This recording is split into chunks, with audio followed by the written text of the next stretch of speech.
they want to create an ad and say like, hey, I'm an expert. I'm so great at this. The greatest thing since sliced bread. So now you should sign up for my webinar.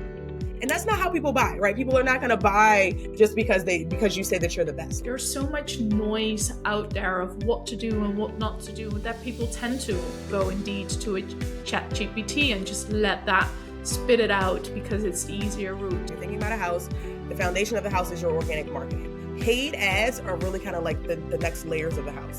And so if that foundation is cracked or if that foundation is broken, the whole house is going to come tumbling down. I think that's where actually a lot of people struggle, because what does it mean to make an authentic message, right? I always suggest start with creating something really, really great, send it out to your email list and post it on your Facebook page, do all the things you have to do, create reels for it, create blogs for it, get some people into that funnel to see if it actually works. And once you do see that it actually works, then it's time to turn those ads on and make sure you're getting a lot more people.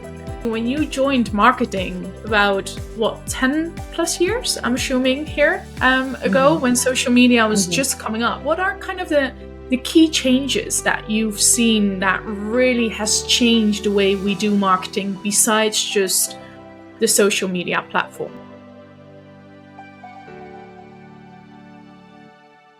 Hi everyone, here I am today with Stacey Reed on the call with me. She is a fractional chief marketing officer, a Facebook ads expert, and has generated over 150 million in sales leading paid socials for brands like Zappos, UGG, Steve Madden, Adidas, Crocs, and many more top brands. So I'm very, very excited to have you on the call with me today, Stacey.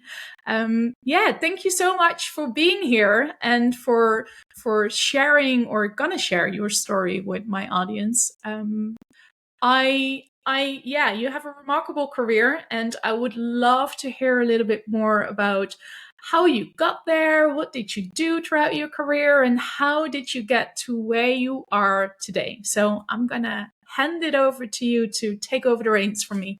Awesome. Thank you. Yeah, I'm super excited to be here and to share my story. So I remember, when I've had people ask me how do you remember how you got into marketing? And honestly, I don't. I just remember one day just deciding I wanted to be a lawyer and then realizing I hated history. And so realizing that's just not going to work for me. So I just switched to marketing. But one thing I do remember early in my life is I remember this one time I got a package in the mail. I was probably 9 years old. I got a package in the mail and I was excited, and it was interesting because I'm 9, I don't get mail, especially not packages.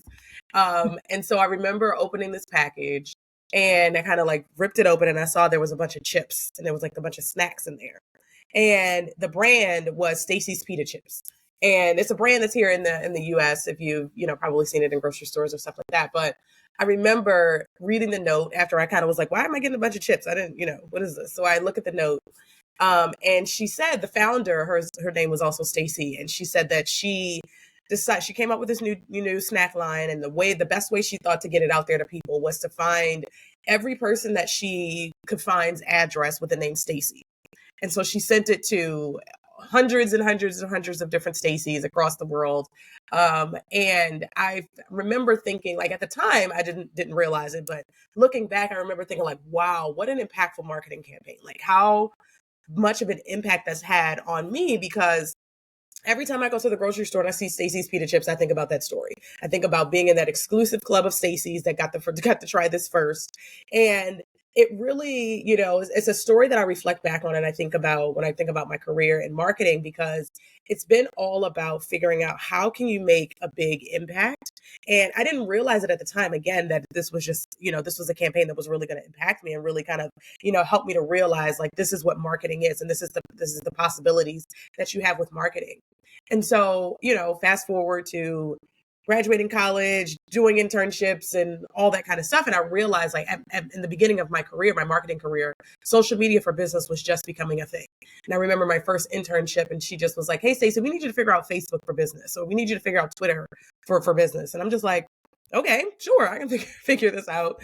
And so I've worked with a lot of different brands. I've worked with large brands. I've worked with small brands.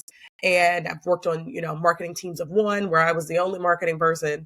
I've worked on teams of marketers where there were 30 people working on marketing. And so throughout my career, I've really had to dibble and dabble in all different types of marketing, whether it's, email marketing and social media marketing and building websites and all that kind of stuff. Because at that point, digital marketing was a specialization, right? Like, we had just really kind of started to really use digital marketing as its own platform and versus like, traditional media or print or, running ads on TV and things like that. So digital marketing was a specialization when I started in marketing about 11 or 12 years ago. And so fast forward through that, working with professional service brands, working with transportation companies, working with all different types of companies. And then I started to work at this company called Zappos, which in the United States here, it's an Amazon subsidiary, very large online shoe retailer. And very, heavily focused in e-commerce, and they sell more than the shoes. They sell clothes and all kinds of stuff too. But that's what it's best known for, shoes. And so I started to work there, and I started to be in charge of the paid social advertising efforts. And so at Zappos, I really got immersed in paid social as a marketing channel. And so paid social meaning Facebook ads, Instagram ads, TikTok ads, Pinterest ads, all different types of ads on social platforms. And that is when I really learned the power of putting dollars behind what you're saying on social media. And so it really kind of was a convergence between my social media career, kind of starting out with organic, and then realizing how much power there was behind running paid advertising on these social platforms.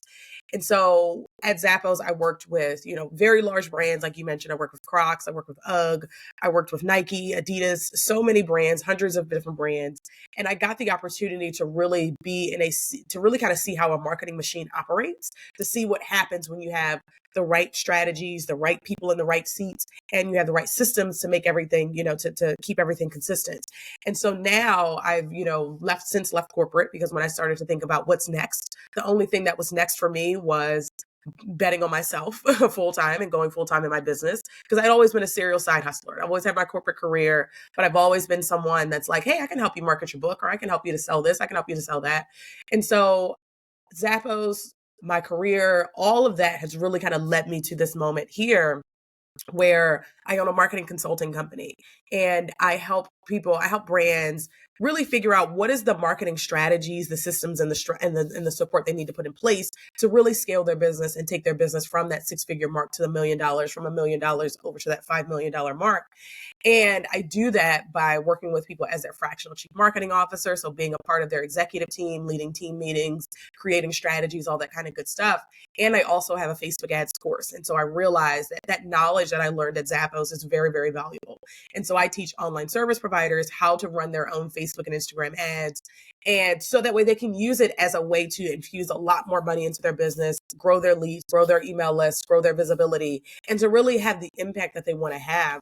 And throughout my career, I've had so many different pivots. I've had, I was a yoga teacher, I was a makeup artist, I had a blog that was all about cannabis and self-care. And so I'm someone who really follows their passions. And whenever I kind of get to that place where I'm like, ooh, this is something exciting, this is something I really want to learn about. Learning is in one of my top 5 Clifton strengths, like just being able to learn something really quickly and easily and being able to teach it to other people. And so I love to teach, I love to speak, I love to help people understand marketing, because marketing is definitely my zone of genius. It's a place where I feel very comfortable. It's something I'm really, really good at.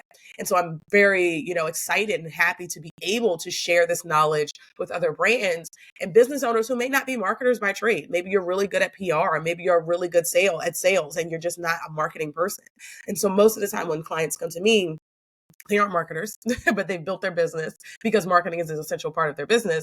But now they're ready to get to a place where they're like, hey, I really want to have an expert come in and really figure out what we need to do to take things to the next level. So that's really what I do. And that's kind of my background. I'm here to help. I'm here to make an impact, and I'm here to help other brands and other business owners make the impact that they want to make. I love it.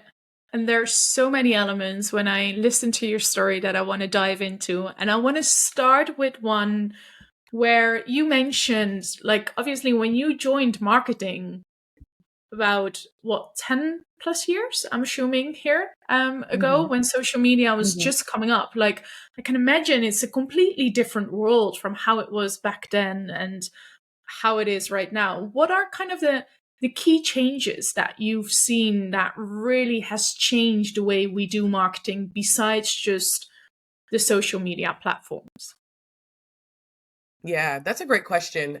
So, one of the things I think that is the biggest change that I see is that originally, when you started out in social media, it was about quantity. It was about posting as many times as much as possible. Now, we're not in a space where people are necessarily responding to every single post. People don't see every single post, but it's not necessarily a world where we're about quantity, but it's very much about quality now because people are done with consumers, I guess I should say your customers are really they're over just being like, hit in the face with all this messaging, right? Like, I don't need to see, 17 posts from you a day. I want to see one really good quality post. I want to be able to see something that resonates with me, that makes me feel like you're talking directly to me. And so that's really something that I've definitely seen change. Like when we started out, Facebook, when Facebook started out for business and things like that, you could post something and everybody would see it. You could post something on your Facebook page and all of the people that follow you would see it. You could, even when I think about when Reels came out a few years ago, right? Like people, Facebook and Instagram, they were incentivizing people to make Reels because they wanted they wanted that, they wanted that platform to kind of take off. And so you could create a reel and everybody would see it. So many people would see it. But now we're in a space where the social media landscape is crowded. So there's so many people that are, using social media for business, which is a great platform for business, right? It really is a great way to build an audience and to connect with people and things like that. But now we're not in a space where business owners and marketers need to focus on the quantity of posts that they put out, especially now when you think about ChatGPT and all these AI tools and things like that help you to create a whole lot of stuff really quickly. It's not about that anymore. It really is about, like, when you think about this podcast, even, it's about storytelling. It's about connecting with people. It's about creating content that, either entertains people, that educates people, that really helps your consumers to understand, concepts and the things that you're trying to teach them in a very easy and digestible kind of way, not in a way where you're just like inundating them with thousands and thousands of messages. So I would say that's the biggest shift, is like really focusing on quality of the post. And I don't even necessarily mean quality, meaning like it needs to be studio shot, right? Because now it's even like adding a layer to that. It's authentic, really good quality, right? Like it's you recording yourself on your iPhone. It's you sitting on your balcony and talking to your people on live, right? Like it's not necessarily a production, but it more so is like, what is the depth of messaging here? What are you really trying to teach me? Are you holding my attention in a way by educating me or entertaining me or, giving me something that I'm looking for? So I think that that's probably one of the things I would say is the biggest shift. And that shift honestly comes from consumer behavior. I think that a lot of people don't understand that marketing shifts as consumer behavior shifts. So when consumers want more personalized messaging, that's when our marketing has to get more personalized. When consumers want shorter videos, like, attention spans are short, especially with TikTok and all that kind of stuff. Now that's why we have to create short form video and all these kind of short snippets of content. And so if you're paying attention to consumers and to your customers and to the people who are consuming your messages, that is when you start to really understand how your marketing has to pivot to keep up with what they want and what they're looking for. Yeah. Yeah, and I think it's so powerful, especially the authentic messaging as well. But I think that's where actually a lot of people struggle, because what does it mean to make an authentic message, right? There's so much noise out there of what to do and what not to do that it almost becomes so difficult to create an authentic message, that people tend to go indeed to a chat GPT and just let that spit it out because it's the easier route. So what would you say to those type of people, or how do you go about it, creating that authentic message? Yeah, that's a great question. I think one of the things, and this might be a little bit woo and not as kind of locked in data. But what I would say is you really have to get to know yourself, and you really have to get to know your message, and you really have to uncover who you are and realize that what you have to say is valuable the way that you say it, right? I think that a lot of times we see, these big names and we see these, big marketers in the space or big business owners in the space, people who have a lot of attention and a lot of audiences. And we really try to mimic what they're doing, or we try to say what they're doing. But just because you have a smaller audience doesn't mean that what you have to say is less valuable than someone who has millions and millions of followers. And I think that's also why influencer marketing and influencers are so hot right now, because influencers have found a way to really be able to build an audience and speak to them in their own specific language. And people gravitate towards influencers because they talk just like them, or that they resonate with the message that they're saying, and it's more authentic. And so I think that, while I could tell you, you have to know your audience, you have to know what their pain points are, you have to know their problems, you have to know their desires, all that stuff is very true. But I think that one of the core things about being authentic is really doing the work to understand and accept the fact that the way that you say something and the stories that you have to tell and the experiences that you have had as a business owner, as a person, as just a human on earth is very valuable. And so so my thing is I'm very into yoga. I'm very tapped into who I am. I very much am confident in what I have to say and the way that I say that. And it's not something that, I've always been this way, right? I've not always been this way. But the more self-discovery I do, the more therapy that I do, the more I appreciate the things that I have to say, then the more authentic I think that I can show up. And I try to make sure that the way that I say things are the way that I say things. Like I curse, I talk, and that's just me. Like I curse in my everyday vocabulary, right? So I just try to be myself. And being yourself comes from doing the work of exploring who you are and being very okay and very comfortable with what you have to say and the way that you have to say it, and understanding that there are people out there who are waiting for you to say something in the way that you say it, right? There are millions and millions of people out there who are marketing gurus, or I mean, maybe not millions, but there are thousands and thousands of people out there. There are marketing gurus or marketing experts. And the way that they say something, talking about marketing, building, principles of marketing, all that kind of stuff is very similar, right? Building know, like, and trust, having a customer journey, understanding who your customers are. All of that kind of stuff is very, foundational to marketing. But the way that I communicate it, the way that I say it, the stories that I tell to illustrate that point to my people, that is where the authenticity comes in. And so I think that that can be applied to really any industry, whether even if you're talking about, let's say you're talking about fitness, right? Talking about how to do a push-up. Doing a push-up is how you do a push-up, right? There isn't really a whole lot of nuance there. But the examples that you use for your audience, the way that you demonstrate it, you going, for me, I know I love makeup and that's one of the things I love, but I also show up without makeup on, like I am now. So if I want to just, pull out my phone, I'm not going to sit there and oh, I have to put on makeup. I have to do this. I have to do that. I just show up because I have something to say. And I think that it's valuable. And it's even if I don't get a whole lot of likes, even if I don't get a whole lot of comments, even if it doesn't go viral, that may have touched one person, or that may have resonated with one person. And then they may end up becoming a client or something like that because of they like the way that I talk. They like the way that I show up. And ultimately, people are going to buy from you because they know, like, and trust you. They know who you are. They like what you have to say, and they trust that you'll get them the result that they're looking for. And so building trust and trust is at an all-time low right now. People are not as trusting as they have been in the past. And that trust, I think, also comes from you build trust by being authentic, by speaking in the way that you speak, by using the language that you use, by showing up the way that you show up. If you show up in a full face of makeup every day, that's fine. Show up in a full face of makeup every day. That's cool.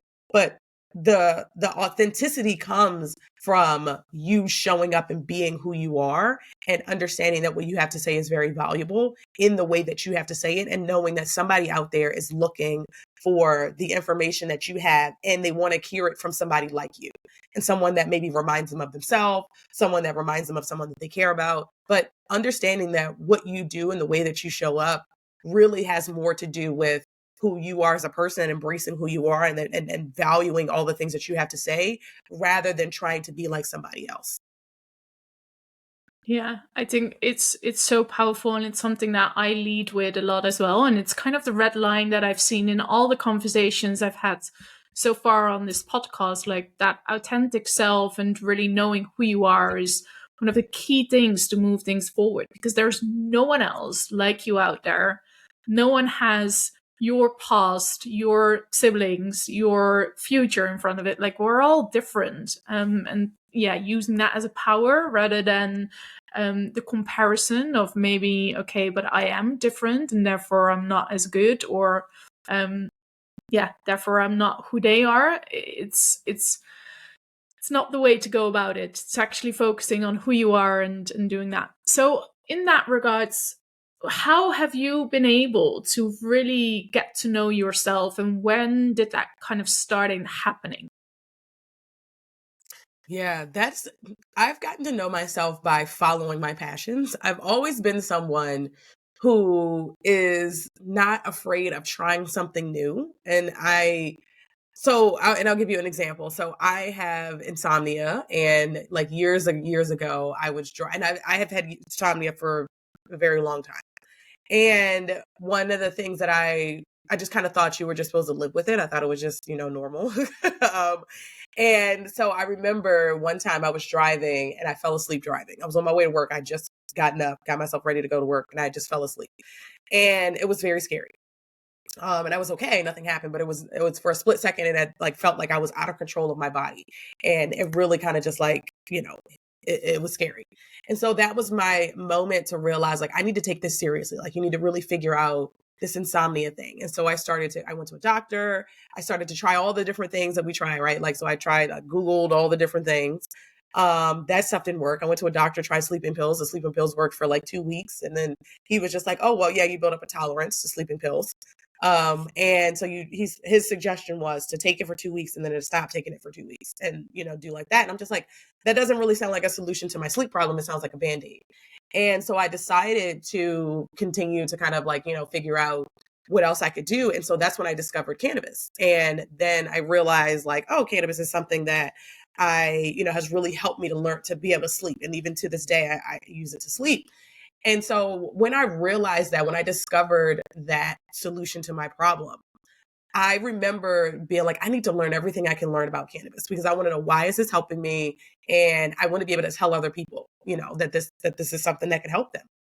And so I started a blog based on, my experience, based on my, experience as a yoga teacher as well, and kind of marrying those two things together. And so I've always just like been someone who's like, if I really, really like something, if I really discover something that helps me, I have to share it for people. And I think that's another reason why I love marketing, is that marketing is really about knowing what exists out there and sharing it with other people. And so that experience, I really have just been someone who's just like, I am going to explore different things. I'm going to try different things. If it's something that interests me, I'm going to really kind of go in. I decided to be a yoga teacher because I wanted to learn more about yoga. I had discovered yoga. I read a book about it, and I just was like, oh my gosh, this is so much more than just doing the poses. And so I wanted to learn about it. And so I decided to go to a yoga teacher training. And so I've always just been someone who's like, hey, if I really want to learn something, if I'm interested by something, I need to learn everything I can about it. And then when I learn everything I can about it, I have to tell people about it. So I can't just hold it to myself. I really have to tell people about it. And I think that because of that, it really makes me someone who explores myself and discovers my interests and follows my passions. And I've also been someone who's not afraid to pivot when something no longer is in alignment with me, where I'm just like, I had the blog, it was going good, I had a podcast, built it up to 10,000 downloads in a year. And it was really great. People loved it. And then I just realized like, I really want to focus on my marketing career. And so I stopped. It's still out there. The blog's still up and the podcast is still out there. But I realized that this was no longer something that I wanted to do full time, or really wanted to focus all my attention on. And I really wanted to focus on my marketing career and my marketing business specifically. I wanted to really kind of leave corporate and do marketing full time in my business. And so I think that's where it comes from. It's definitely I'm definitely someone who's not afraid to join something. I'm not afraid to join a group or join, a membership or do something like that where I can be around people who share similar interests. I've always been someone who's not afraid to kind of learn something and really kind of share it with people and tell people what I'm doing. And I've also not been afraid to pivot. And this isn't something I would say that has always been a thing, right? Like before I used to feel like, oh my gosh, like I started doing this. I started talking about this on my Facebook page. What if switching to something different, people are going to look at me funny. They're going to look like, oh, weren't you just talking about yoga last week? Now you're talking about cannabis this week, And so I used to think that, but then I had to realize that this is my life and I'm on my journey. And if I want to stop doing something that doesn't serve me, I'm the only one that has to deal with that, right? Like other people may have an opinion about it. I really don't care. But it's like, this is my life and this is my journey. And I have to embrace that if something is no longer serving me, I'm not someone who can do something just if it's out of alignment. Like, even if you told me, hey, like you can make millions and millions of dollars doing this thing, if it's out of alignment, I'm going to eventually stop doing it. Like I have to do things that I feel good about, that feel like, feel like they're on my path, feel in alignment, that I feel passionate about. And if that passion kind of fizzles out, then it fizzles out. And I'm okay with shifting and pivoting and doing something different. And I feel like marketing has always been something that has stuck with me, and marketing has always been that thing that I've always done. And so it's something that I love to do, something that passion just hasn't fizzled out for, but some of those other things have. And so it's really, for me, again, it's just about being okay with this being a journey, with life being a journey, and not being a very linear kind of like point A to point B to point C kind of thing. Like, sometimes I jump from A to D, and then sometimes we got to go back to B, right? But either way, I know that this is a part of life, and this is a journey that we're all on. And the journey that I'm on is very exciting, and it's very, I've had a lot of great moments in my life. I've had a lot of great experiences, a lot of fun things. And I love that. And so that's just kind of, I embrace the journey that I'm on, and I'm okay with pivoting when necessary. And I'm okay with kind of like, grinding it out when necessary. I love that. So what would you say for people that are maybe not as okay with doing that, but feel like, I think alignment is, like you mentioned, a feeling good about something, and it's a pull into a certain direction. But I also think we live in a society where a lot of people are cutting off that connection and not listen to it. So what would you say to that person that they can do, or maybe a tip that you have to not be afraid to go after it? Mm-hmm. Yeah. One of the things, and this is kind of the yoga in me coming out, is you have to get still. I think that's one of the things in our society. We're so fast. We're so go, go, go. We're overstimulated with, our phones and everything that's going on social media. And the world is crazy right now. Like, let's just admit, there's a lot going on, and it's just a whole lot. And so being stressed and being, overstimulated and all those things is really kind of the world that we're in right now. But one of the things I find that helps me is to take that time to get still, because I know that like that voice that's telling me to pivot is coming from inside of me, or it's maybe come from the universe or whatever you believe, but it's coming from that message is there. The signals are there. I just have to slow down enough to be able to hear them and to listen to them. And for me, I can feel something in my body when it's out of alignment. Like I've done yoga for years, and I've really gotten to this place where I'm very tapped into like my body feeling a certain way. Like if I haven't done yoga in like a week or two, I can feel it in my body. My body's tight, and all that kind of stuff. But then I also can feel like if I'm doing something that's out of alignment, I can feel it in my body. My body sends me signals. I can't stop thinking about, am I doing the right thing? And so when I take that time to get still, so like, slow down, sit down, breathe, and just tap into myself, kind of cut the world off for a minute. And it's not something that I may say doing like, if you need to go on a sabbatical and cut the world off for a month, that's fine. Do that. But for me, it's more so like sitting down on my yoga mat, or even if I'm not on my yoga mat, just sitting down, tapping into my breath, slowing down, and not forcing myself to come to an answer. Because that's something I used to do too. I used to be like, oh, I need to figure out, like, am I doing this? Am I not doing that? So you try to force myself to figure out, is this right or is it not right? Sometimes I need to just be still and just sit down, and the signals will come to me over time. It may not come right then when I'm sitting down in that moment, but I do need that time to slow down and to take that breath and to like really kind of like tap in and figure out, what am I feeling right now? I find sometimes also, if I'm doing something that I don't want to do, I'm procrastinating a lot, where I'm like, okay, I'm doing busy work, or I'm doing something over here that really is not, really not moving my business forward or not moving my life forward. So I procrastinate. And so it's about, I think, figuring out what those signals are for you and taking those moments to like intentionally be still, and being still for the sake of being still, not being still for the sake of figuring out what the next move is, because that next move and that those signals will come to you, but you just have to slow yourself down. You have to really kind of, calm your nervous system and all that kind of stuff to really kind of like receive those signals from wherever you think that you're receiving those signals from, whether that's, your universe, God, yourself, whatever. Taking the time to be still is definitely something that I have learned so much over these years, that I cannot force myself to come to an answer.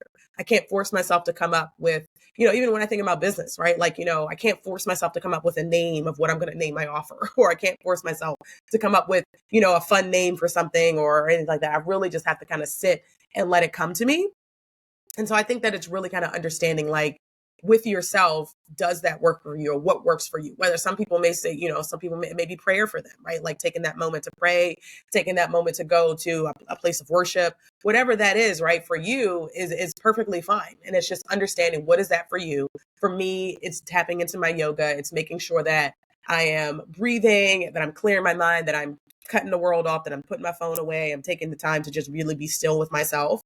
Well, journaling also helps me. Like I used to journal a lot, and also therapy helps me. Now that I do therapy every couple weeks. I've been in therapy for a while, and it's really kind of helped me to uncover who I am and kind of uncover some of those signals that are coming up and that are blocking me from, moving forward or getting the things that that I desire.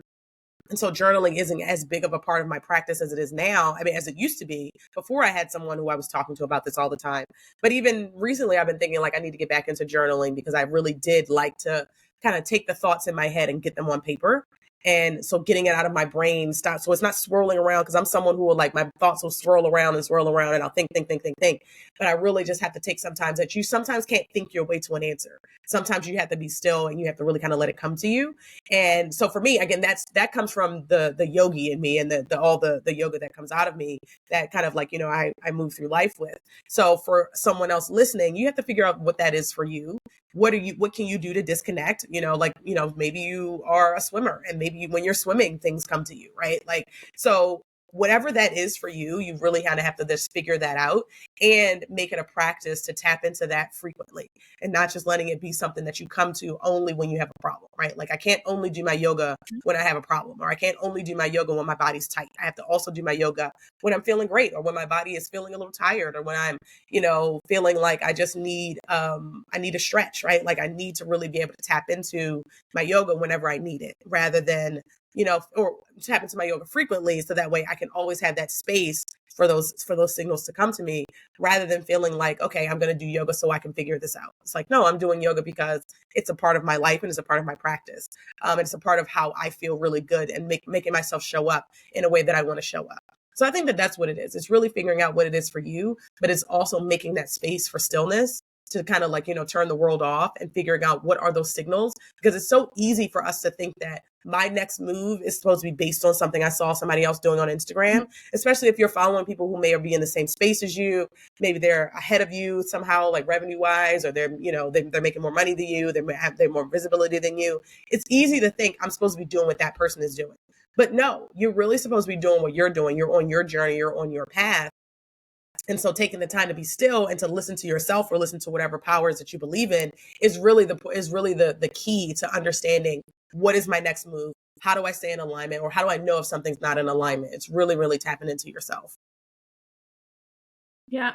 I actually had a thought about that this morning. I go on daily walks and usually I have my headphones in and listen to something, either music or a podcast or whatever is up. And I was like, no, I need to go walk without my headphones today and just be in the moment, be present. And I all of a sudden got all of these ideas that when I got home, I was like, okay, let's open my journal now and put it down. And made me realize that indeed we tend to seek so much distraction all of the time, even when we're not really conscious of it. Like listening to music might sound like a relaxing way of spending your walk or spending your evening, but it's again distracting your mind from potentially indeed giving it the room to get the answers to things that you're seeking at.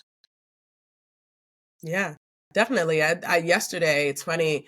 One of my Facebook friends, she had posted, she was like, do you work better with music or do you work better in silence? And I've always been someone who has put on music while I was working. Like as soon as I get up in the morning, I love music. I get up in the morning, I turn my music on. And yesterday, for some reason, I happened to just not have any music on. I think I always listen to music in the morning when I get up and I'm getting ready. So I was getting up, getting ready. And I think that I paused my music for something and I just forgot to turn it back on. But I realized like halfway through the day, I'm like, wow, like I've been working in silence this whole time and I've been getting a lot of things done. So maybe I do need to make this more, do this more, like, find those times where I do just have nothing going, no music on. And like you said, same thing. Like if I take a walk or if I'm doing something, I'll listen to a podcast, or especially like if I'm driving or something like that, I'm listening to a podcast.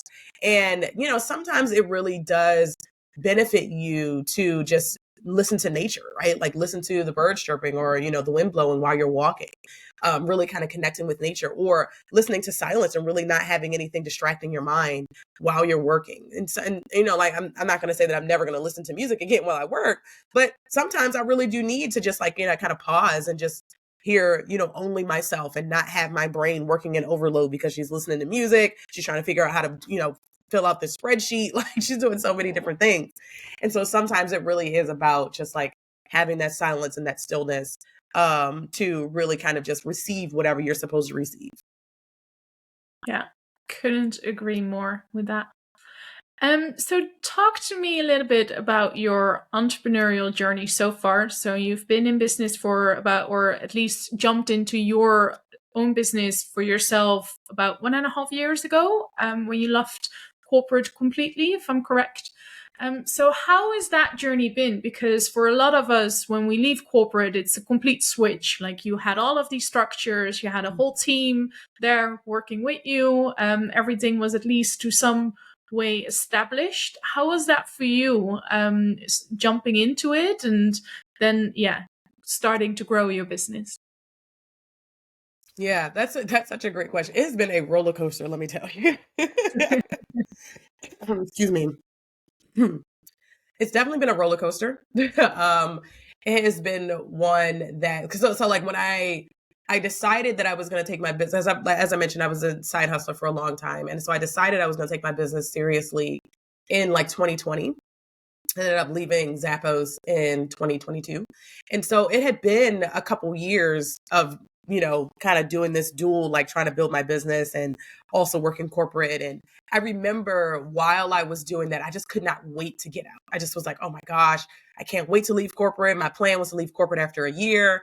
That didn't work out. And so then I was like, okay, I got to give it another year. And I remember just wanting to get out so bad and just being like, oh my gosh, I can't wait to get out. I can't wait to get out. And one of the things, and when I did finally get out, I was like, okay, I've left corporate and it's a whole different beast. It's a whole nother journey. Because like you said, like you go from having this structure to having really no structure at all, or having to create your own structure. And that's something that for me, while I was, in therapy, one of the things I uncover is I need structured space. Like I'm very much someone who I being very like a rigid schedule does not work for me. Like being very like back to back to back, rigid, that does not work for me. But what does work but winging it doesn't work for me either. Like having a completely blank space or a blank piece of paper or a blank calendar does not work for me either. And I really think that, because I had started therapy before I left corporate while I was still working at Zappos. And so uncovering that was very helpful for me. And, some of the things that we did work on in therapy was creating structured space. And so now in a place where I'm like, okay, I know how to, I need to structure my days where I have a direction. I have some things I'm going to do, but I do need to have that space to kind of like be creative, because sometimes I'll get an idea and I'm like, I can't stop thinking about this idea until I do something about it. And so I've uncovered how I work, and that's really kind of been something that's really rewarding. And it's been rewarding to work with the people that I want to work with, and only have to work with the people that I want to work with. Meaning like, if I have a client or if I have someone come my way and I feel like this is not going to be a right fit, I'm like, okay, this is just not going to be a right fit energy wise, and stuff like that. So that's been really freeing. But I will say it's definitely been up and down. It's been very much having to, deal with the ebbs and flows of business. Meaning you have 1 month where, like when I left Zappos, that month that I was leaving Zappos, I was on a high. My business had the highest sales month I had ever had. I had gotten to a point where I could not take on another client and also do Zappos at the same time. So I had to really kind of let Zappos go. But then after that, it was way up high and then it kind of dropped down. It was like, wait a minute, okay, like what happened to the big revenue month I had last month? I'm thinking it's going to be the same every month, but it really was not. And so I had to really kind of learn how to navigate that. And then also adding on top of that, last year was one of the hardest years of my life personally also. So I had some personal stuff going on. Business was up and down. I was just left corporate, so having to really kind of restructure my life to focus on this, and having to really kind of help people understand that just because I work for myself does not mean I can leave my house in the middle of the day to come help you or do something. Like especially my parents would call me and say, hey, can you come do this? I'm like, I'm working. I can't just leave just because I'm not working a job right now or not working a full-time job. And so it definitely has been it's been a roller coaster. It's been up and down. It's been a lot of self-discovery. I think that entrepreneurship is one of those things that really kind of helps you to understand, to uncover who you are. And it really gives you that opportunity to face your shit. Like and what I mean by face your shit is like, doing things that are uncomfortable for you. So like for me, reaching out to like following up with somebody a million times about, closing a sale, it was very uncomfortable for me. It varies unless you're like, I feel like if you want it, you should want it. If you don't, you don't, right? Like either say you want it or you don't. But people require follow-up. So I had to, hire a sales coach and really kind of learn some of those uncomfortable blockers that was keeping me from making the sales that I wanted to make. I had to really kind of learn, and you have to start to get comfortable with being uncomfortable, and understanding that the vision and the impact that you want to create is on the other side of you being uncomfortable. It's not someplace, it's not just waiting for you to walk up to it. It's really, you really have to go through the mud. You have to walk through the mud to be able to get to that destination. And it's exciting and it's rewarding. It's awesome. It's also hard. But it's definitely been a ride that I don't regret at all. Like you're going to make a lot of mistakes. I made a ton of mistakes. But it's something where I'm just like, this is the journey that I'm on. And one of the things that I learned in that whole process of wanting to leave Zappos super early, not being able to, I realized that everything that I want to come true comes true. I accomplish everything that I put my mind to, but what I don't control is time. I cannot control how much time it's going to take me to accomplish a goal, right? Like, if I want to have a 7-figure business one day and it's not going to happen tomorrow, right? But it is going to happen. It eventually is going to happen and it's going to come true because I put my mind to it and I put in the work. And so it really had me to really kind of disconnect from time, but really focus on, are you doing the right things that you're supposed to be doing to get to make this dream come true?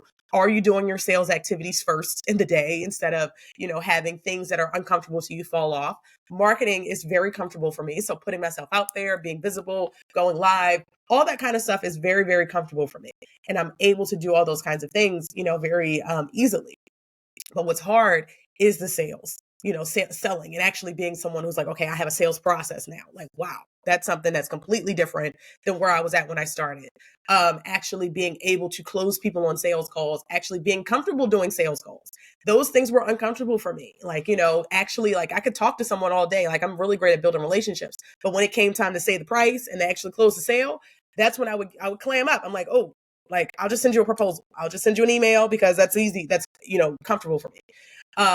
But you really have to face your shit. Like, and you have to decide, am I going to get better at sales? Am I going to actually, do what I got to do to get better at sales? Or am I going to go back to corporate? Because if I'm not selling, I'm not actually I don't have a business. I can't, marketing is not it. Like just because you market, like you can market to a certain extent, but at some point selling has to take over.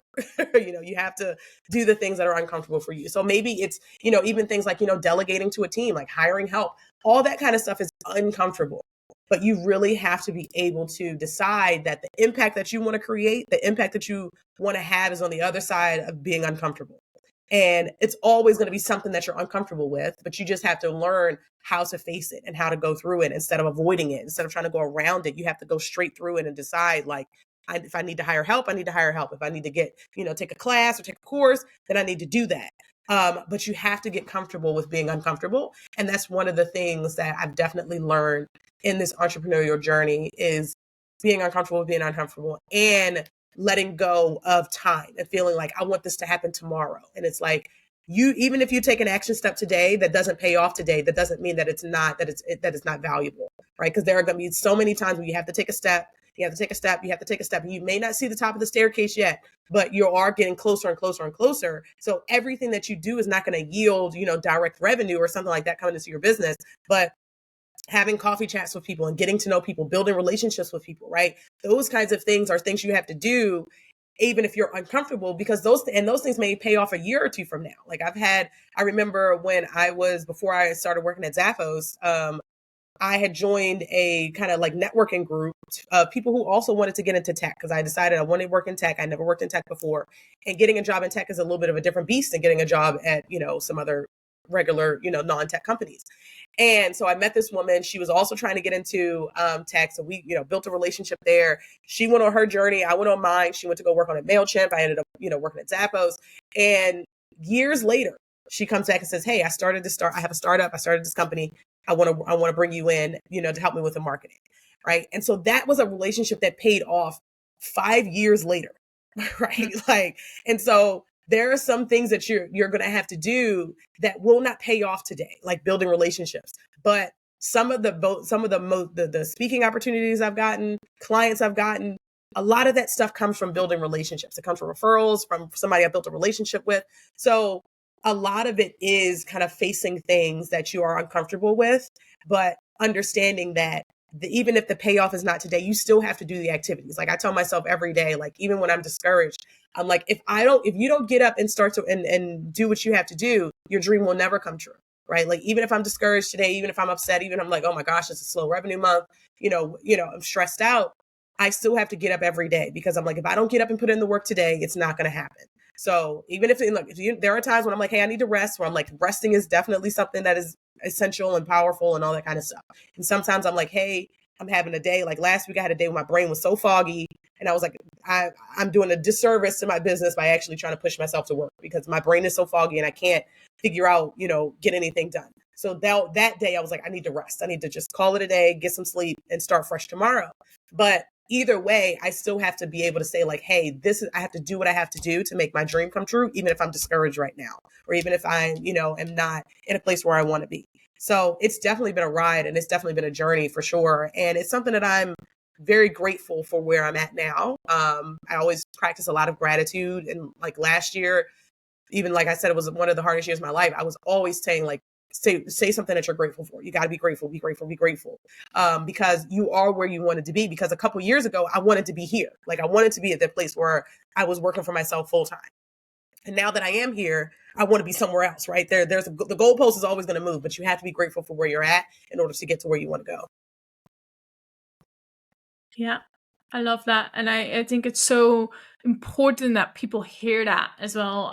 There are two things that really stand out. Indeed, the gratitude in regards to where you wanted to be maybe a couple of years ago, you are there right now. And I think the other element of that is that there is so much shown around that you can have 5-6 figures months after 3 months of starting your business. And yes, it can happen, but it's not a given per se for that to happen. And to be realistic that even if you had such a month, maybe the next month might not be as such. That's the journey of being an entrepreneur. And I think it's important to highlight those things as well, because there's so much awesomeness of being an entrepreneur, but then there are also those elements that are sometimes uncertain, and you need to work with that too.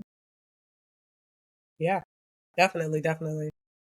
So in regards then, because obviously you've helped those really big organizations and build out their marketing. Now you're working with some smaller organizations and building out their marketing. So talk to me a little bit how that looks like, and what are maybe the common themes that you see within businesses that they're struggling with or not doing that they should be doing to really enhance or improve or skill up.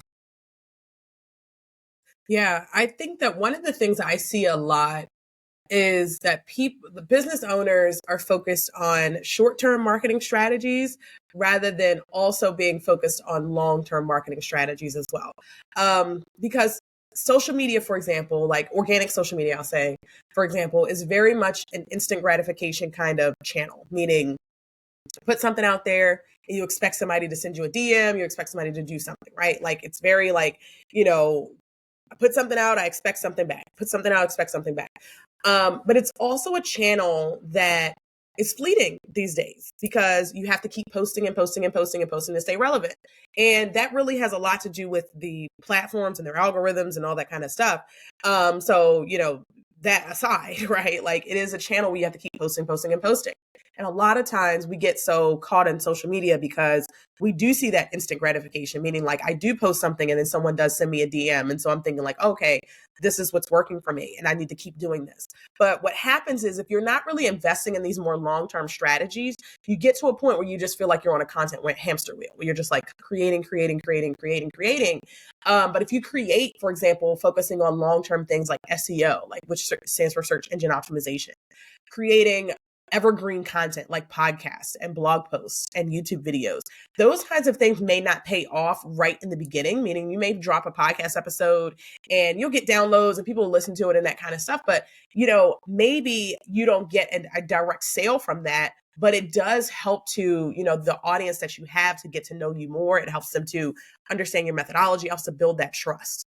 And so I think that you have to have a mix between focusing on that short-term stuff, because I get it. We all need revenue. And when I'm in a place where I need revenue, the first place I'm going is social media and things like that to be able to get that more like instant gratification sale, or to, really kind of spark those DM conversations or book those sales calls and stuff like that.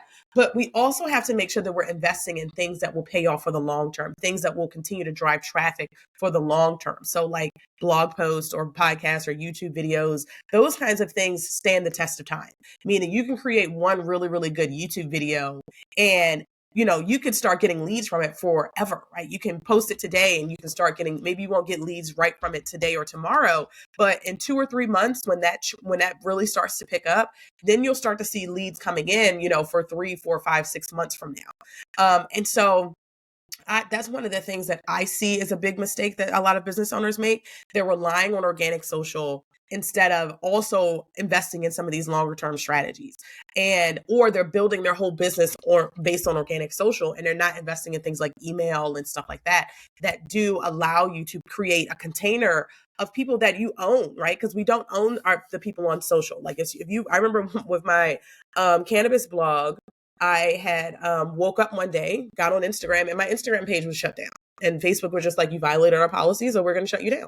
And I appealed it. And honestly, I was even working at Zappos at the time. So I even reached out to my contacts at Meta specifically. Like I was like, hey, can one of y'all help me get my page back? And they were just like, this is a process, do this. And I still couldn't get that page back. But what I did have was an email list. I had been very intentional with building my email list. And so I was able to email my people still to let them know new podcast episodes were coming out, and, to kind of, market to them and sell them stuff, because I still had that email list. And so a lot of times we're building our platforms only on social. You risk the risk being able to like lose your page at any time. Because again, we do not own Meta. You don't own your Instagram page. You don't own your Facebook page.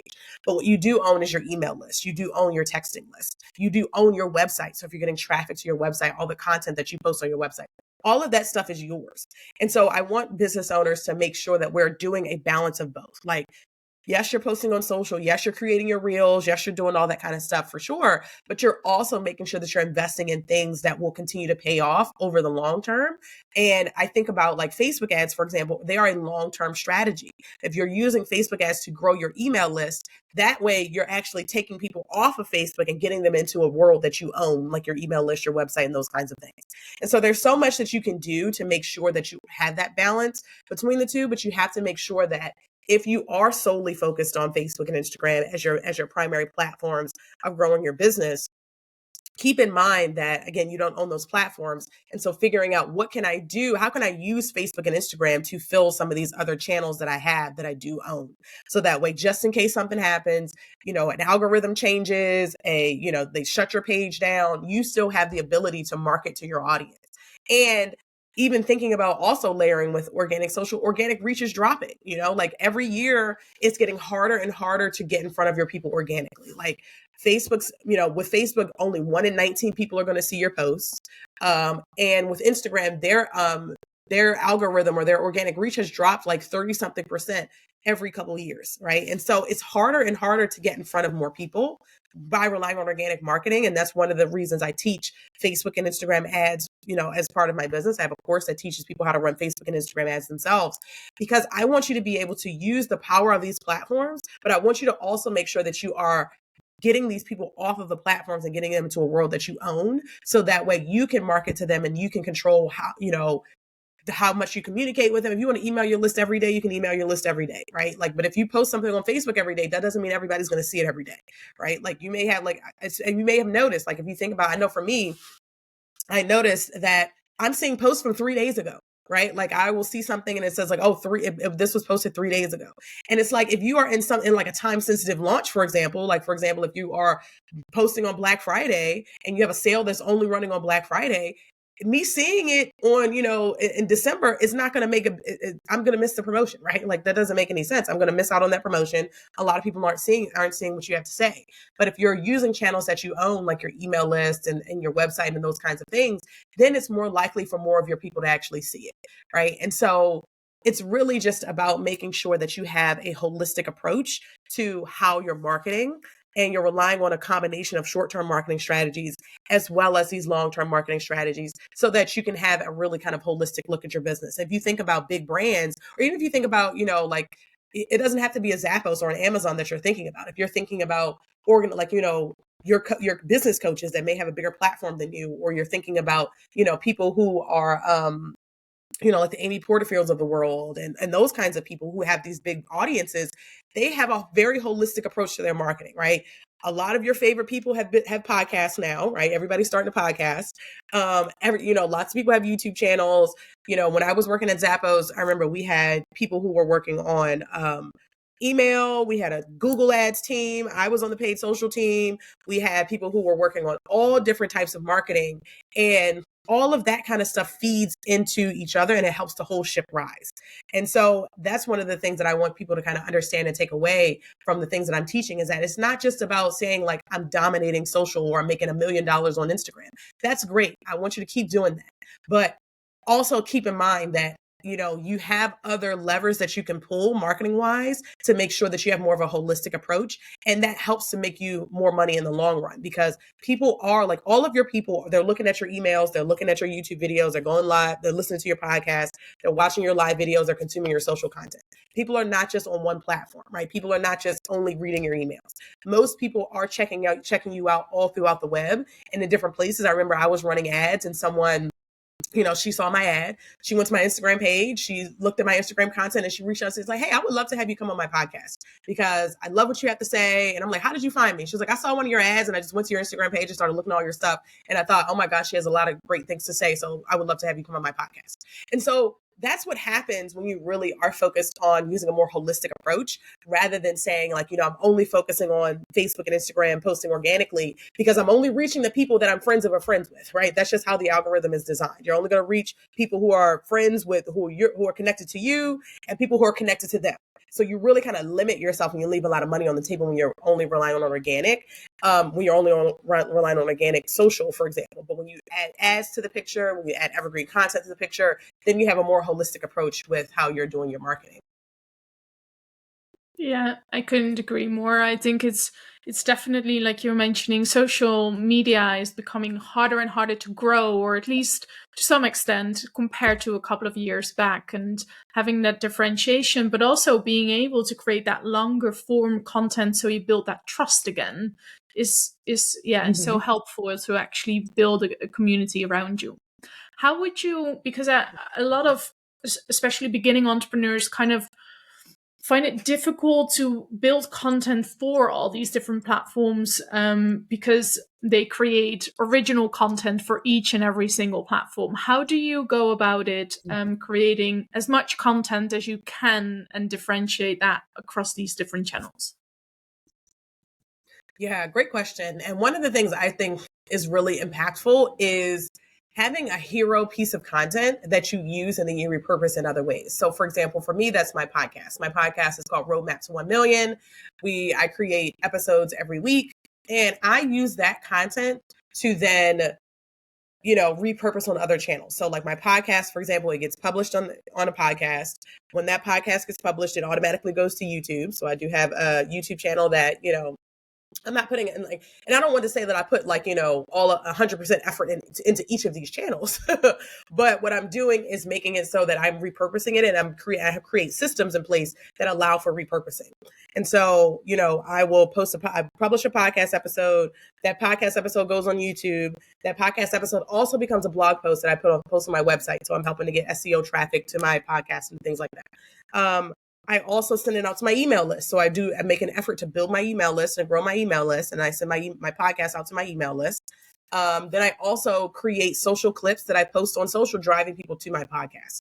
And so when you have a hero piece of content, like your podcast episode, like your YouTube videos, or, like your blog, Then you take that piece and that becomes the anchor to all of your content, to be able to repurpose across different channels. We're now even posting our posting our blog posts, which are our podcast episodes. We publish those on Pinterest now too. So we're like, creating pins and putting them on Pinterest. And so I think that, when you are thinking about what is your hero piece of content, like if it is, for example, your Facebook page, right? Like say, you're creating reels all the time and things like that.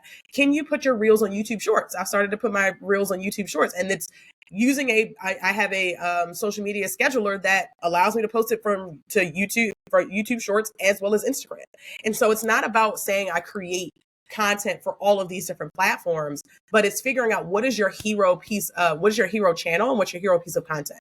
For me, most of my sales come from Facebook. And so what I create for Facebook first. And so I create, like, whether I'm creating reels, I'm creating social media posts, I'm going live on Facebook, all that kind of stuff. I'm creating for Facebook first, but then I'm taking that content from Facebook and I'm repurposing it. There have been plenty of times when I've written out a social post and I've taken that and I've made it an email.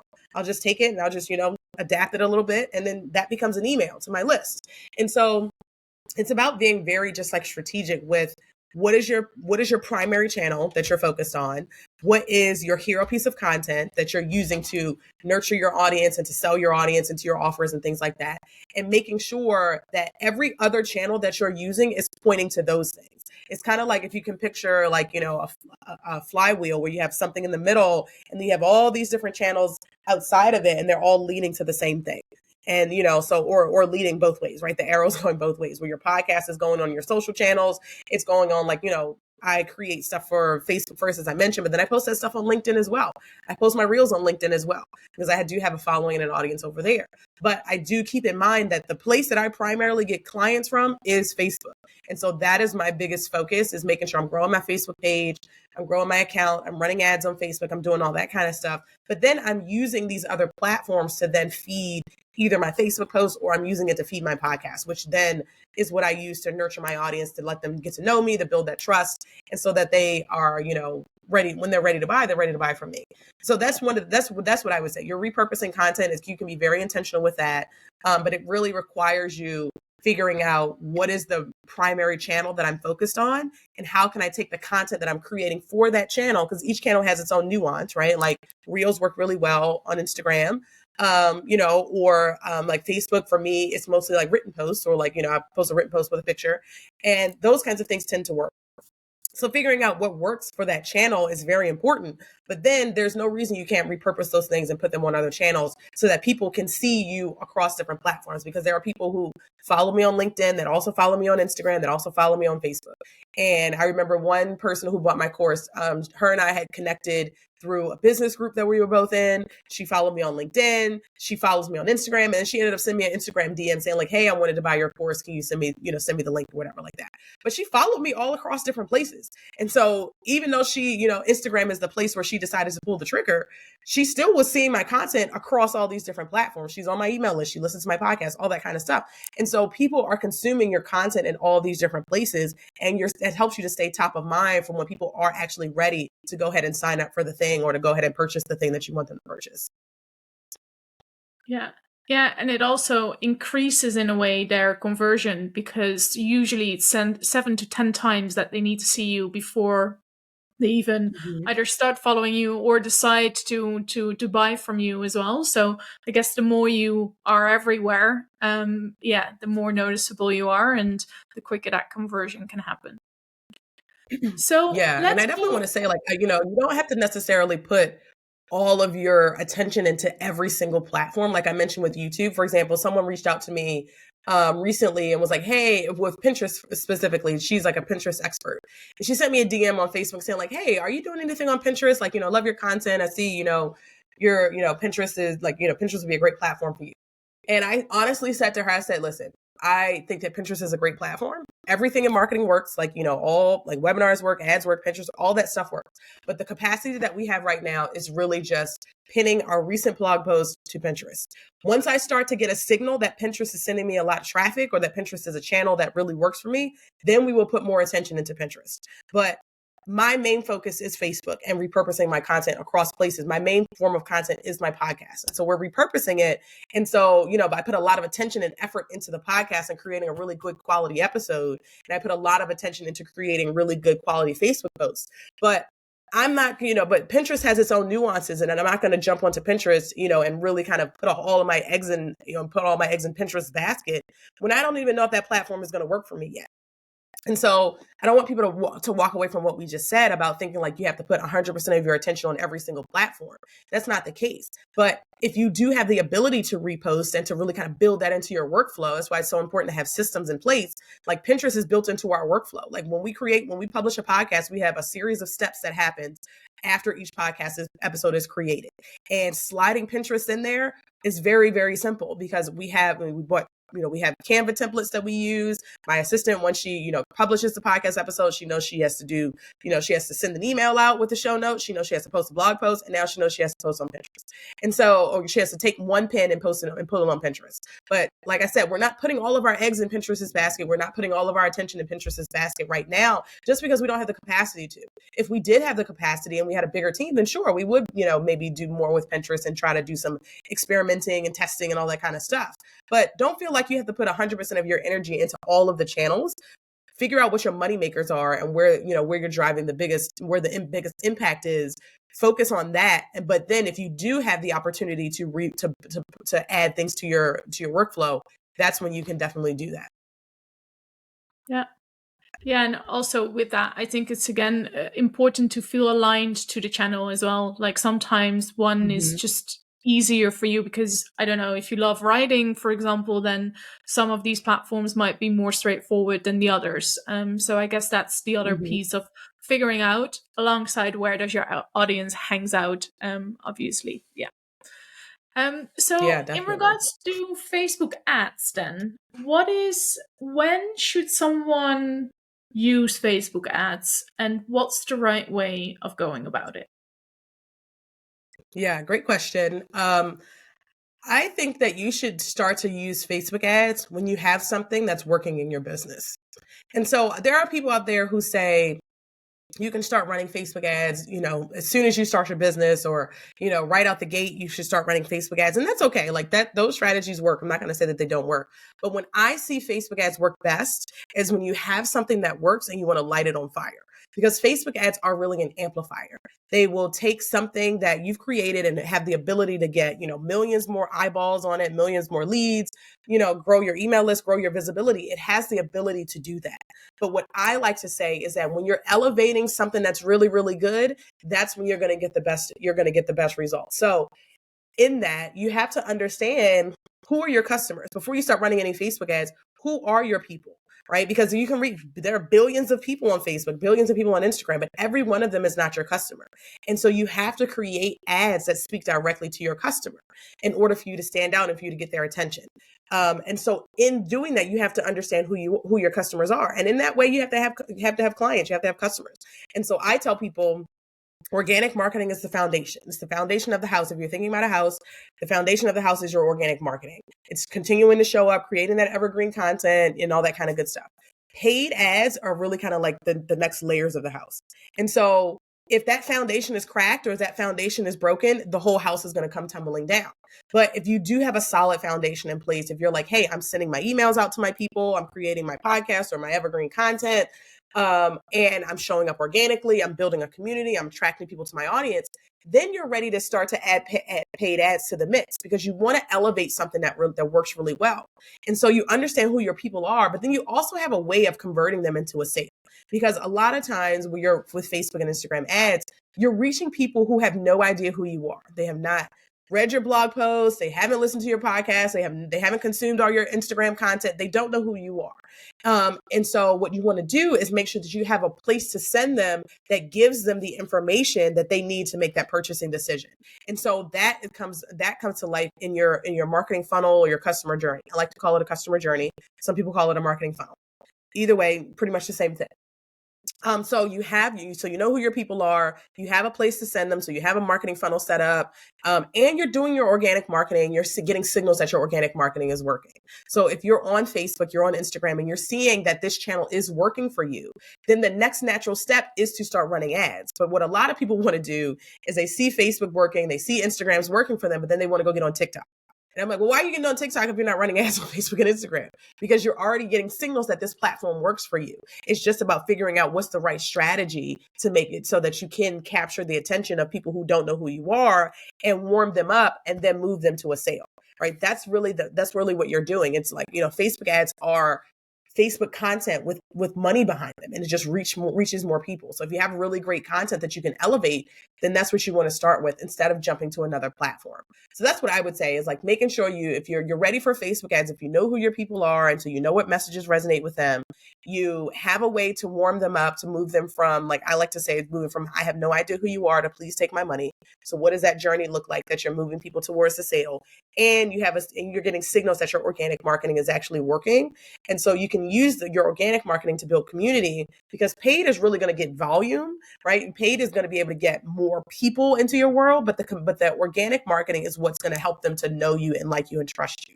And so they have to definitely work together.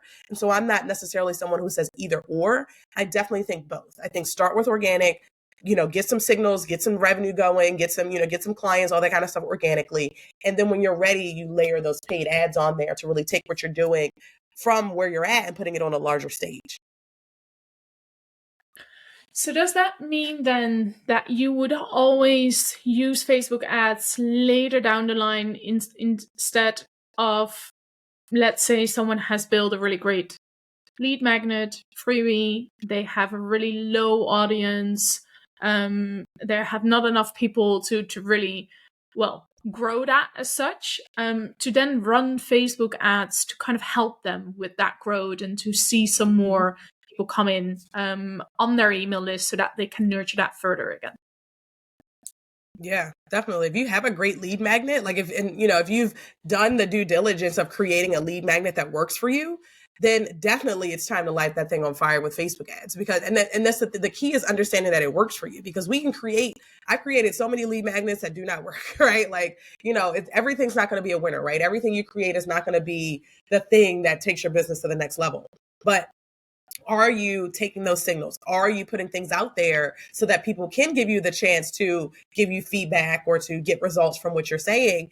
And then you light that thing on fire with ads, right? Like, and so that's the thing is like, if you have it's not about saying like, I have a very large audience, so now I need to run ads. You can run ads when you do have a really small audience. But the key is making sure that you understand the key is making sure that you have things that work in your business and you understand what's working, rather than, just guessing. Because we can, like, there are people, we can create a lead magnet. If you've never had anybody go through this lead magnet and you run ads to it, you're sitting there like, is it the ads or is it the lead magnet? But if you have a proven lead magnet where you're like, hey, like I had this quiz, people take this quiz and then they buy from me, or I have a webinar that people watch and they buy from me, and you know that works, then you can say like, okay, I need to shift my strategy on Facebook. I need to make sure that I'm capturing the right people and getting the right people into that funnel, so that way they can go in and make that purchase from me.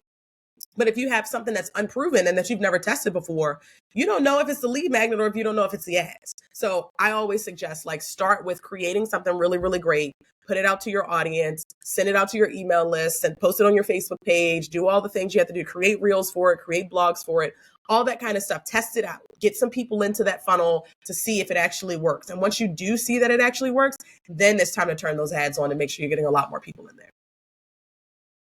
Noted. So what makes a really good Facebook ad? What are the ingredients of a good Facebook ad? Yeah, great question. So the ingredients, one of the biggest things I see people miss with Facebook ads is messaging. That is probably the biggest thing that you can do that you can infuse into your Facebook ads to actually make them stand out. And by messaging, what I mean is using specific language that really resonates with your ideal clients. And an example that I can give you is some people in the United States, some people say soda, some people say pop, and probably, all different places. People call soda or pop something different things. And so if you know your clients are soda people, If you're saying pop, it's not going to resonate with them. They're like, what is that? What do you mean by pop? That doesn't resonate with me. And that's just a very basic example, right? Like, so it's understanding like what is the language that your customers are using to describe the problem that they have. A lot of times we think as the experts, we know what their problem is, but the way that we describe it as an expert and the way that they are describing it as the novice is very different. And so you need to make sure that you're having conversations with people to understand what language are you using? What is the pain point that person is actually experiencing? That's another great thing is like, when I teach about ads, and then, I teach this in my webinar, is that, there are principles of ads that convert. And one of those principles is that your ads are not about you. Because a lot of times people are like, they want to create an ad and say like, hey, I'm an expert. I'm so great at this. The greatest thing since sliced bread. So now you should sign up for my webinar. And that's not how people buy, right? People are not going to buy just because you say that you're the best. Like, I think about it like, there was a time when people would buy Pepsi just because it was Pepsi, or when people would buy Coca-Cola just because it was Coca-Cola. But we're not in that world anymore where people now, if I'm going to invest in buy Pepsi, I want to make sure that like, does Pepsi support the brand? What does Pepsi stand for? Who do they support, right? It goes beyond just, do I like the taste of it, right? Like, people want to make sure that they're investing with brands that they are really that they can commit to and be really, really good behind. And so those are some things that really kind of help you make Facebook ads that stand out, like talking about the pain points that your customers have, using the language that they use, and talking to them as if they are, taking them on that journey from like, I understand where you're at now. I understand where you want to get to. And the way that you get to that, to get to where you want to get, is using my product or is signing up for my service. And so you infuse those kinds of things in ads and make it so that way people can really know that the message is specifically for them. Because as I mentioned, there are billions of people on Facebook, but you don't need to speak to everybody. You just really need to speak to your people. You just need to carve out your percentage of people that really, really want to, engage with what you have to say. And the way that you do that is not by making generic messaging. It's really by making it very specific and really talking to those people as if you are sitting here on this podcast and talking directly to them, right? Like, speak to one person, pick that one person that's your best client, create ads for that person specifically, use their language, talk about their pain points, talk about their journey, talk about how your product can help them to get to where they want to get. And when you start to infuse those things, that's when you have some really, really great Facebook ads. What about the type of Facebook ads? Does it matter if you use either like a picture or a graphic or a video? Is there any current proven strategy that works better? I like to use a combination. If you think about, so video is very hot right now. Video helps to build know, like, and trust a lot faster. People, and that's one of the things with like, why podcasting is pretty kind of popular right now also, is that when people can hear what you have to say, they can really kind of start to pick up on those signals of like, do I trust this person? Is it authentic? Does it sound forced? Like, does it resonate with me?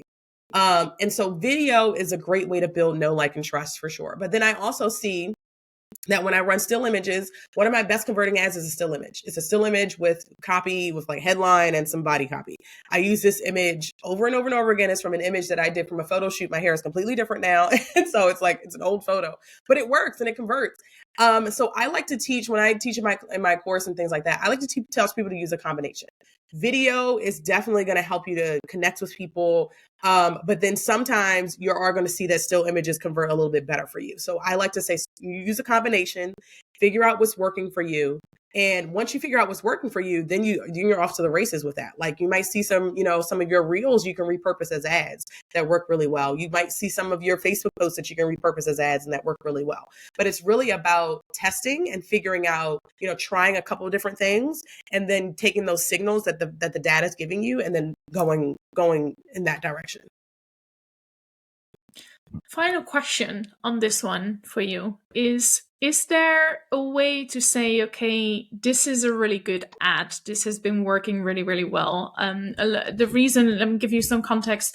A lot of starting entrepreneurs that I've worked with that maybe have started to run some ads, they come back and show me the numbers and it's like, okay, this is really, really, really bad, is what they're saying. Whereas I'm looking at it and I'm like, well, actually, if you look at the conversion rate and how much you paid for that lead, it's actually really, really good. But is there a standard in the industry where you're saying, okay, if you're having below this number of paying leads, then that would be awesome? Yeah. So there isn't, I mean, there isn't really a hard and fast, I would say, because with my clients, I see a range of like, what their cost per lead is going to be. And I think it really also kind of depends on what your offer is. So for Mhm. example, if you are paying $20 a lead and your product is $1,000 and you make one sale, then you're actually in a really, really good place, right? Like you're making a whole lot more money on that sale. Um, but let's say like, if your cost per lead is $500 and your product costs $600, and that's pretty, that's not really great because you're not making a lot more money on it. And so what I like to tell people is really kind of like we're always trying to get our cost per lead down. Like we're always going to be, testing and doing things to try to like decrease our cost per lead. But what you'll find is after you start testing for maybe a couple months, you'll start to find an average of what your cost per lead is going to be, and taking seasonality off the table, because right now we're in Q4. It's very, very expensive to advertise right now because competition, everybody's jumping into ads right now. And so when there's more competition, the costs go up. But if you're thinking about like, throughout the year and just like, a standard um, times throughout the year, after you start testing, you'll start to find an average, and one of the things I always tell people also is that when you first start running ads, your costs are going to be high, right? Your costs are going to be a lot higher than they are. And I'll give you an example. I had a client who is a tech startup. She's an education tech startup. And we started running ads. And when we first started, we were paying like $16 a lead, which was definitely high. But then over time, we started testing. We started, broadening our horizons to new audiences. We started targeting different people. We took the learnings that we were getting creatively and we refreshed the creative, all that kind of good stuff. Then we eventually got to this place where we were paying 78 cents a lead. And that just came from testing, right? It came really from just like testing different things, trying different strategies and figuring out what works and iterating on what works. And so there isn't a hard and fast, but I would say like, if you're looking at your cost per lead, to give it a couple months of testing and optimizing and learning different things, and then you'll start to find an average. And if your average is say like $3 a cost per lead, then it's like, okay, now maybe I can get this down to $2.50.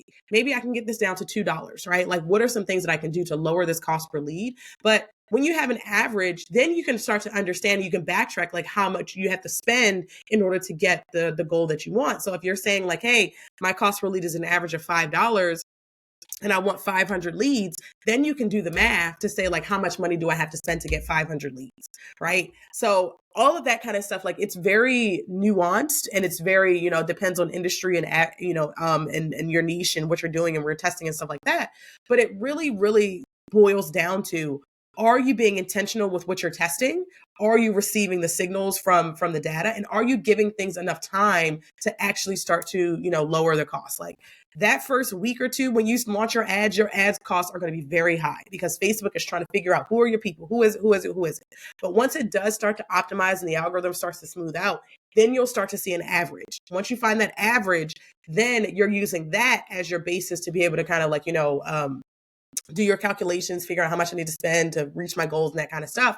But then you can start to also work to say like, hey, can I lower this a little bit more?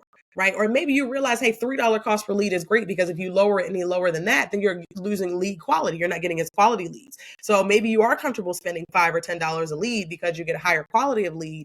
And on the back end, your product is going to make you a significant amount of money once that person does convert. So it is a little nuanced. I know I didn't completely directly answer that question, but it really is, something I want to set the expectation that it is really going to depend on how aggressive you are with testing and how, how good you are at receiving signals and then iterating on what you're seeing. And, this is a process, right? It's a process. It's not something that you're going to put $1 in and you're going to get $1 out right away.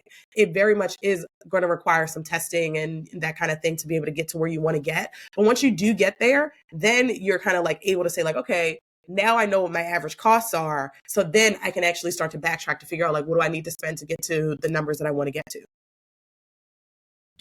Well, you might have not answered to the point, but there are so many great nuggets in here that it was more than perfect of an answer.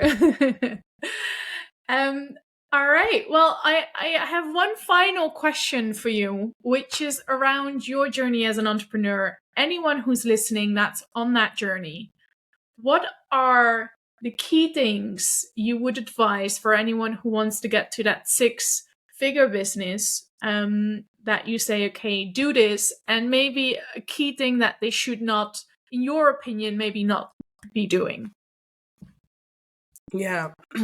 I would say one of the biggest things is building relationships. Like a lot of the speaking gigs I get, podcasts I get, a lot of the opportunities I get come from being intentional with building relationships. And honestly, building relationships is one of my strengths.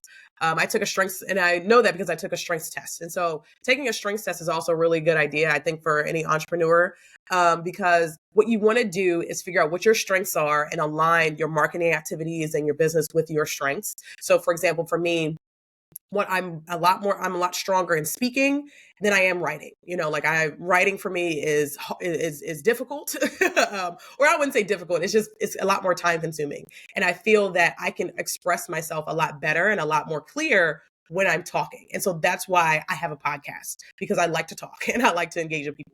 I build a lot of relationships with people because I'm really good at being able to, build relationships and reaching out. I'm not afraid to reach out and to say like, hey, you want to jump on a coffee chat and let's, just talk and learn about each other's business, that kind of thing. So building relationships is something that's definitely essential, because that is going to get your name in rooms that you're not in.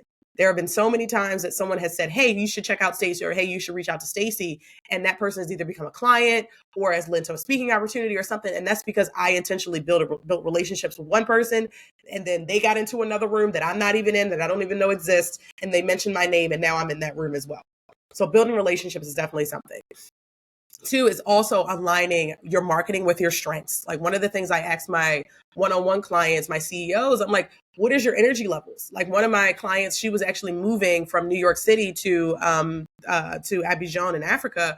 And I'm like, you're about to move across the country, and we need to make sure that our marketing still continues. So what does your energy levels look like? How can we, what can we do to make sure that our marketing continues? Like, if you're not able to show up live, you're not able to record all these podcast episodes, how do we make sure that things still happen, right? And so it's really figuring out, like, how do you align your marketing activities with things that you're good at or things that you're strong in?